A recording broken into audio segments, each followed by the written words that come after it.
Bom dia, eu sou Flávio Gomes de Barros e estamos juntos em mais um domingo.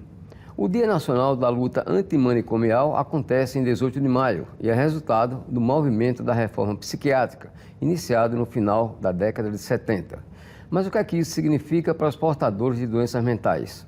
Esse é o assunto do nosso programa de hoje, que entrevista o psiquiatra Fabrício Ferreira de Aquino. Bom dia, doutor Fabrício. Bom dia, Flávio, e antes de tudo, obrigado pelo convite. Bom, quando é que foi criado o Dia Nacional da Luta Antimanicomial? O Dia da Luta Antimanicomial, ele é resultado de uma sequência de eventos, né? Inicialmente, nos meados dos anos 70, uma revolta de trabalhadores da saúde mental em razão dos maus tratos sofridos por paciente em um hospital, num determinado estado do Brasil. E esses profissionais, eles se revoltaram com esse tipo de tratamento que era prestado a esses pacientes que necessitavam de assistência em saúde mental. E esses profissionais, eles foram demitidos em massa, né? E a partir daí, eles se organizaram em um movimento, criando uma Conferência Nacional de Saúde, eu acredito que um ano depois, e essa discussão passou a ter mais robustez na sociedade em relação ao tipo de assistência que se prestava àquelas pessoas acometidas por transtorno mental. O senhor concorda com uma sociedade sem manicômio? Concordo. De um aspecto geral, sim, eu concordo porque esse termo, inclusive o próprio termo manicômio, ele surgiu de certas incompreensões e erros que foram se seguindo, né? Porque você tem, por exemplo, você tem o hospital psiquiátrico, né? Você tem o asilo e você tem o que algumas pessoas chamava antigamente de hospício, né? Aí você tem o hospital psiquiátrico, o hospício e o asilo. Então, houve uma deformidade. Qual a diferença entre essas três instituições? O hospital é um local onde se trata doentes. Hospital. Tanto que o termo em alemão é Krankenhaus, que fala casa de doente. É um local onde você trata doente, trata pessoas doentes, de qualquer doença, independente de ser transtorno psiquiátrico. O asilo, ele não tem uma função terapêutica. O asilo é um local de amparo social. Era um local de amparo social, onde pessoas pobres, pessoas que viviam em situações de rua, pessoas de pouca escolaridade, que não tinham amparo social nenhuma, elas eram colocadas em asilos, né? A função asilar, por exemplo, órfãos. Essas pessoas eram colocadas no asilo, onde elas recebiam aquela assistência que qualquer ser humano necessita ter. Alimento, acolhimento, dormida. E vem a questão, por exemplo, do hospício, que também é outra coisa. O hospício era uma junção do quê? Do hospital com o asilo, ou seja, tratava, mas também essas pessoas, por serem pobres, por não terem amparo social, né, e econômico, elas eram tratadas e, ao mesmo tempo, deixadas no hospital, que virou uma instituição de função asilar, né? E aí recebeu o nome de hospício. Então você tem o hospital, hoje, por exemplo, você tem o Hospital Geral, que trata todas as doenças. Você tem, por exemplo, o hospital cardiológico, ninguém reclama, né? Hospital obstétrico, que continua a existir, né? E aí veio a questão, mas como o hospital psiquiátrico, ele acabou incorporando todas aquelas demandas que uma pessoa com transtorno mental e em vulnerabilidade socioeconômica vive, ele acabou se tornando algo deformado, né? Ou seja, estava lá o indivíduo doente, né? Estava lá o indivíduo desamparado familiarmente, do ponto de vista familiar, e estava lá o indivíduo desamparado socioeconomicamente. E aí é que quando se cria toda essa questão, quando surge de uma forma geral toda essa questão. O que é que significa para o paciente psiquiátrico o fim do manicômio? O fim do manicômio. Para o paciente psiquiátrico, eu acredito que muito, mas para a sociedade como um todo, mais ainda, né? A gente pode até fazer uma analogia com a ida do homem à Lua, né? Para o paciente psiquiátrico, talvez ele entenda como um pequeno passo, mas para o homem, a humanidade como um todo, é um grande passo. Por quê? Porque, na verdade, o paciente psiquiátrico, né, a pessoa com transtorno mental, ela sempre foi vítima, em todos os contextos que você possa imaginar. No contexto familiar, no contexto econômico, e no contexto social e no contexto jurídico. Ela sempre foi vítima.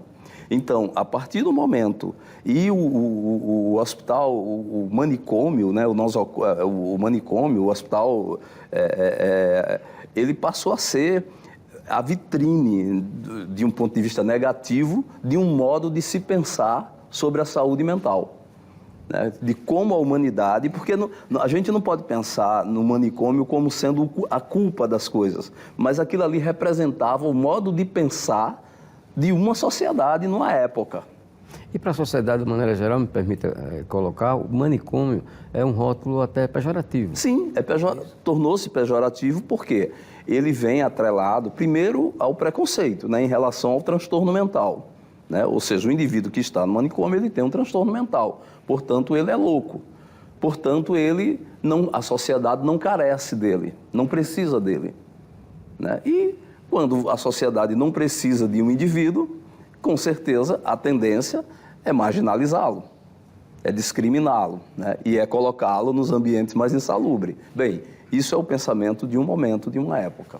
O que é que diz, no momento, a legislação brasileira no que diz respeito ao tratamento do paciente psiquiátrico? Olha, nós temos uma Constituição, né? E a Constituição, a nossa Constituição e o próprio direito universal do homem, ele não discrimina que a pessoa com transtorno mental tenha que receber um tipo de tratamento diferente de pessoas que têm qualquer outro tipo de doença. Essa discriminação, ela foi uma imposição por conversão de preconceito, mas não existe. Ou seja, quando se coloca na Constituição que todo cidadão, toda pessoa tem direito, né, à saúde, certo? Que é um dos itens, né, dos direitos humanos e da própria Constituição, acho que no artigo 96 da Constituição, todo homem tem direito integral à saúde. E esse direito à saúde inclui também, que é um ponto de vista meu, eu até discordo quando se separa a saúde mental das outras. Porque o indivíduo que tem transtorno mental, ele é doente, ele tem doença. Apesar de que isso às vezes se torna um pouco polêmico se falar dessa forma. Então, você não pode pensar em saúde mental, pensar em saúde sem pensar também nos transtornos mentais, que é o que ocorre, justamente porque isso isso deriva do preconceito que sempre houve em relação às pessoas com transtorno mental. Então, de um ponto de vista geral, não há, pelo contrário, a Constituição ela ampara todo tipo de doença e ela não faz exceção ao indivíduo com transtorno mental. Pelo contrário, às vezes transtornos que podem se tornar mais graves, como é o caso dos transtornos mentais, tendo em vista que incide sobre o comportamento humano, sobre o modo de ser do indivíduo, isso faz com que a abordagem dessas condições tenha que ser mais eficiente ainda e mais destituída de preconceitos. Bom, quais são as patologias que podem ser consideradas ou são consideradas como deficiência mental? Deficiência mental. Geralmente a deficiência mental, elas estão associadas àqueles transtornos psiquiátricos mais graves, como, por exemplo, esquizofrenia, transtorno bipolar nas suas formas mais graves, retardo mental nas suas formas mais graves. No entanto, isso hoje, com o avanço da assistência em saúde mental, com o avanço da psiquiatria, das pesquisas, isso hoje se torna muito relativo. Por exemplo, eu posso ter uma pessoa acometida por esquizofrenia trabalhando, e posso ter uma pessoa com depressão que, em tese, pode se considerar menos grave do que a esquizofrenia e ela não ter condições de trabalhar. Então, essa questão ela é uma questão que exige uma leitura mais apurada, né? Uma leitura assim, mais fidedigna, onde as pessoas realmente aprendam o que é aquilo, porque tem diversos fatores envolvidos. Então, às vezes as pessoas questionam, poxa, mas o indivíduo tem esquizofrenia e está trabalhando, e o outro tem depressão. Não, depende. A depressão, muitas vezes, ela incide de uma forma muito mais grave no sujeito do que a esquizofrenia, em tese, pode incidir em outro. E aí a avaliação ela vai ocorrer por conta do comprometimento global daquele indivíduo em razão do transtorno que ele está acometido. Ok, vamos a um rápido intervalo comercial e daqui a pouco a gente volta com a nossa entrevista conversando com o psiquiatra Fabrício Ferreira de Aquino. Até já. Estamos de volta com o programa Contextualizando. Aqui comigo o psiquiatra Fabrício Ferreira de Aquino. Doutor Fabrício, a gente voltando a conversar sobre o Dia Nacional da Luta Antimanicomial, que é agora, no dia 18 de maio. Eu gostaria de saber a respeito de outras patologias, né, que podem ser consideradas ou são consideradas como deficiência mental. Por exemplo, o autismo. Sim. O autismo, ele é, sim, considerado um transtorno mental. Ele está inserido na classificação internacional de doenças, que é a classificação utilizada no Brasil, a conhecida CID-10, como um transtorno do comportamento. Portanto, o autismo é um transtorno mental. E quais são as opções com o fim dos manicômios? Quais são as opções que são colocadas para os pacientes psiquiátricos para efeito de tratamento? Bem, com a reforma psiquiátrica ocorrida, que teve início no ano de 2001, né?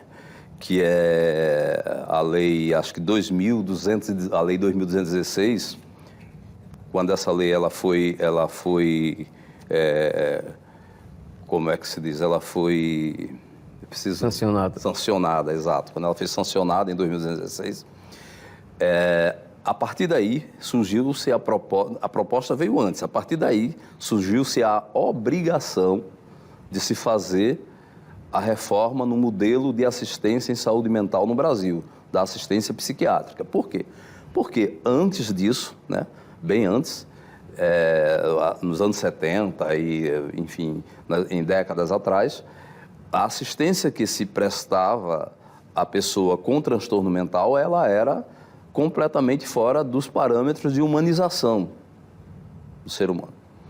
Não por culpa, às vezes tem até uma certa discussão, fala-se que era como se fosse uma culpa da psiquiatria, não que eu queira defender a minha especialidade por si só, mas é necessário que se fale isso, por culpa da psiquiatria. Mas era porque era a forma como toda a sociedade como um todo, ela via o indivíduo com transtorno mental. Seria muito estranho, né, que a sociedade visse o indivíduo acometido por transtorno mental de uma forma e a psiquiatria isoladamente visse de outra, né?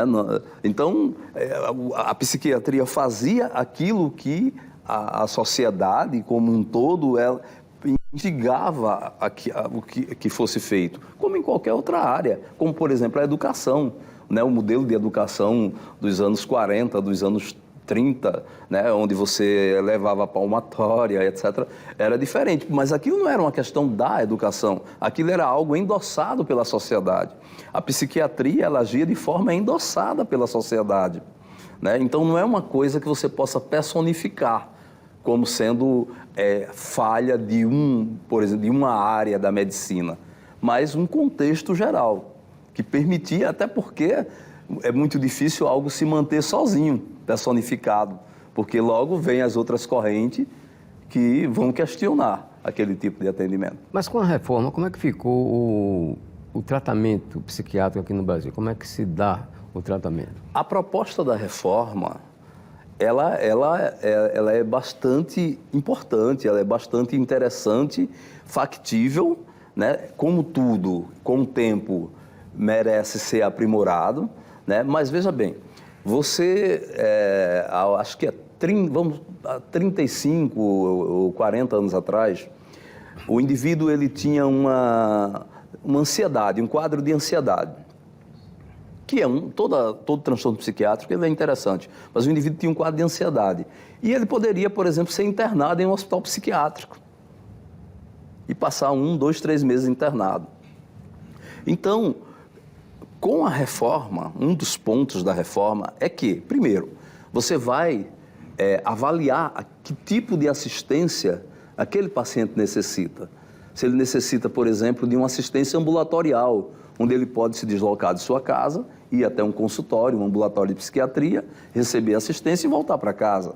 A depender da gravidade do transtorno, ele pode precisar, por exemplo, de assistência em um CAPS, onde existe uma equipe multiprofissional, psiquiatras, médicos clínicos, para existir psicoterapeutas, né, assistentes sociais, profissionais de nível médio técnico, também preparados para isso. Então, uma assistência multiprofissional para esse paciente que já necessita de um olhar diferenciado, daquele que tem condições de ir no ambulatório e voltar para casa e continuar, às vezes até trabalhando, cuidando da vida dele. Então, na medida que o transtorno ele se apresenta mais grave, vai tendo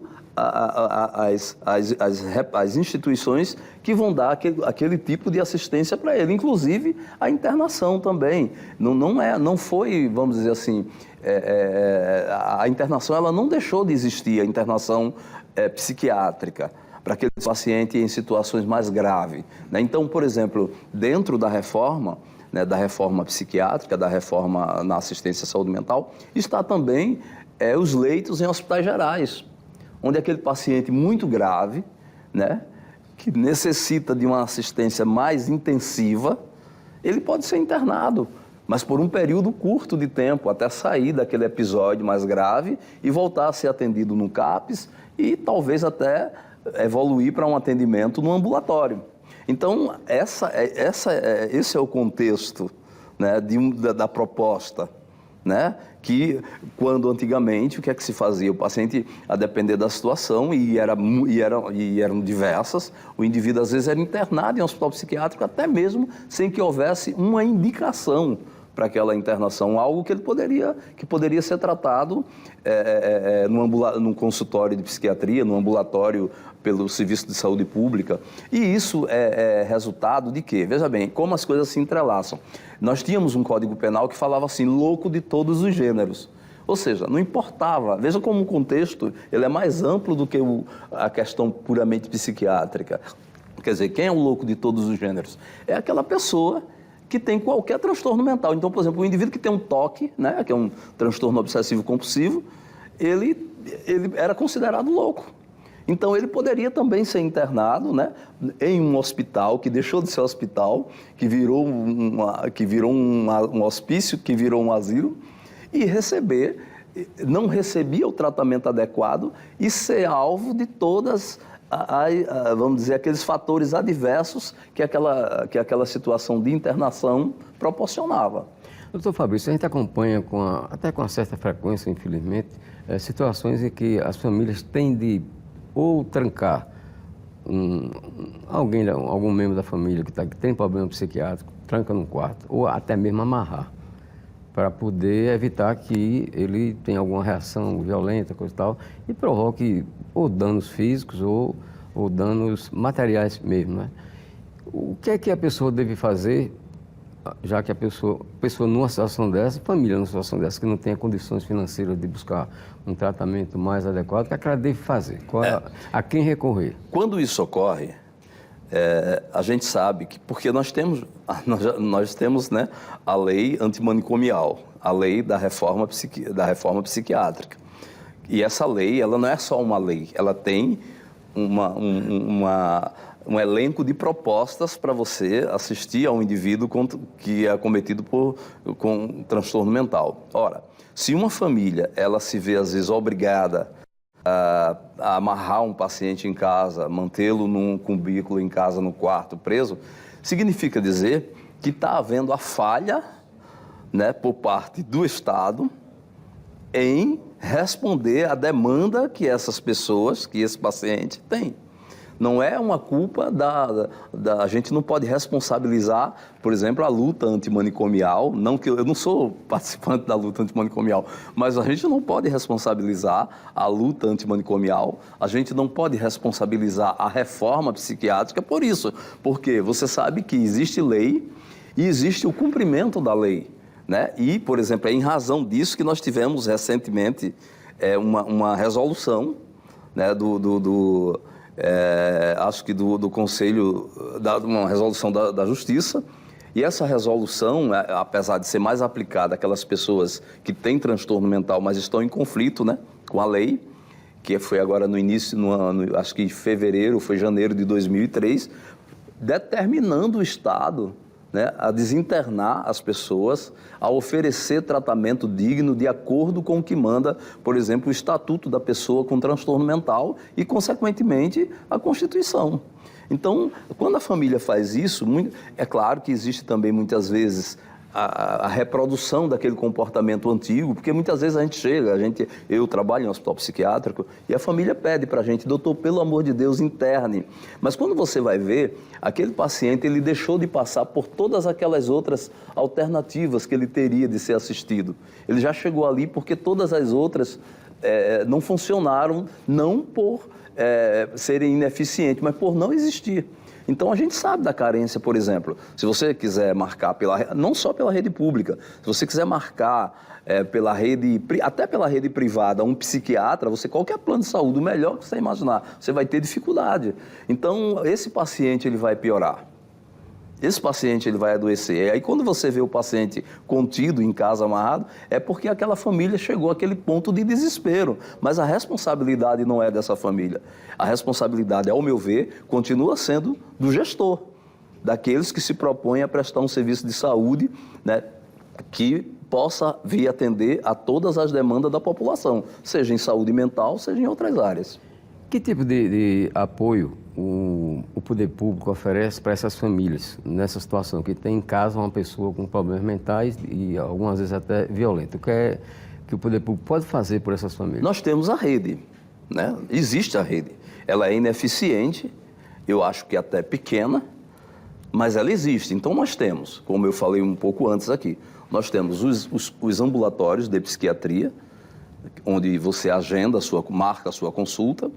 Nós temos os CAPs 1, CAPs 2, CAPs 3, dependendo da população de cada cidade, né? A diferença entre eles é do tipo de assistência em relação à necessidade de assistência que o paciente precisa, se é mais intensiva, se é menos intensiva. E nós temos, por último, os leitos em hospitais psiquiátricos. E aqui em Alagoas, especificamente, a gente ainda tem 2 hospitais psiquiátricos funcionando, né, que ainda interna paciente com um transtorno mental nas suas formas mais graves.